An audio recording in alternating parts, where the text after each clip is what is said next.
Marriage with a non-Muslim partner. The topic of marriage in the Qur'an, especially marriage with non-Muslims, is one of the most sensitive subjects, stirring debate and raising countless questions. At the center of this debate lies a pivotal verse upon which many rulings and assumptions are built. Do not marry the Mushrik women until they yumina. Surah 2, verse 221.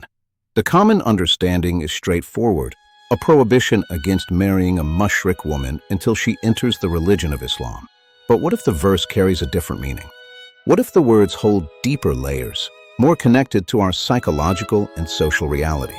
In this article, we explore an alternative reading, one that may completely reshape how you view the subject. This reading begins with a crucial observation in the closing of the verse itself.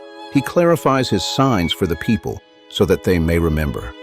The address here is not limited to Muslims. It is directed to all people, opening the door to understanding the verse as a universal human principle, not a narrow legal restriction. The big surprise, the condition, until they yumina, may not mean changing religion. Traditional interpretation creates a sharp logical problem, especially when applied to the people of the book. From a classical Islamic perspective, Christian and Jewish beliefs contain elements considered shirk, placing them under the category of mushrikat. Yet scholars almost unanimously permit marrying them without requiring them to change their religion. Here the contradiction becomes obvious. How can practice allow what the verse supposedly forbids? This contradiction pushes us to search for another meaning. The word yumina in this context may not be derived from belief systems, but from aman, granting security. Meaning, the condition is not that the woman must change her creed, but that she must grant aman to the man who wishes to marry her. She must provide full reassurance that her shirk, whatever its form, will not become a source of conflict, corruption, or threat to their future life together.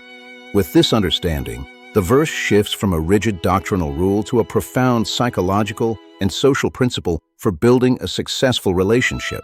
Do not bind yourself to someone with whom you do not feel complete aman.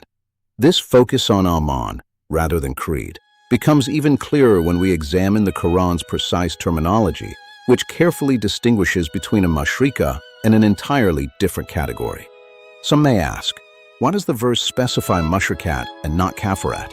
In Quranic usage, a kafira is not simply someone who does not believe in God. She is a hostile, aggressive, corrupting person, one who spreads corruption on earth and terrorizes people. The ruling regarding such a woman is explicit in another verse. Do not hold on to the bonds of the kafirat. Surah 60, verse 10, meaning, entering or continuing a marriage with such a person is absolutely impermissible. But a mushrika is different. She is not hostile, not corrupting, but her worldview contains what the Qur'an calls shirk. This is the case addressed in Surah 2, verse 221. Here lies the logical brilliance of the verse. If, until they yumina, meant abandoning shirk, the verse would be meaningless. Why? Because once she abandons shirk, she is no longer a mushrika, and marriage would already be permissible. The fact that the verse mentions mushrikat specifically and places a condition upon them means marriage to them is possible while they remain mushrikat if the condition is fulfilled, and that condition is aman, not creed. Heaven and hell in your marriage. The verse continues, they call to the fire, while God calls to the garden and forgiveness by his permission. Traditionally, fire and garden are understood as afterlife destinations, but this reading offers a more immediate, worldly dimension. Calling to the fire may refer not only to the fire of the hereafter, but to the fire of this world, the miserable, hellish marriage that results from a relationship lacking aman, harmony, and tranquility. Being tied to a partner who does not give you reassurance is a direct invitation to a life filled with conflict. In contrast, God calls to the garden can be understood as the garden of this world, a peaceful, stable, joyful marriage that emerges when you follow divine guidance. The phrase, by his permission, adds another layer. God's permission is tied to the laws of existence. He calls you to a worldly garden through guidance that aligns with these universal laws. What strengthens this interpretation is that the verse mentions the garden before forgiveness. In the afterlife, The logical order is forgiveness first. But here, the garden comes first, and it requires mutual forgiveness between spouses to sustain it. Shirk is not just history. This analysis moves us from the historical concept of shirk tied to idol worship to a broader, contemporary understanding.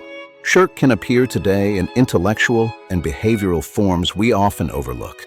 Examples: a woman may be a Mushrika if she believes in the Qur'an but places human books at the same level or even above it. Or someone who associates a human ruling with God's ruling.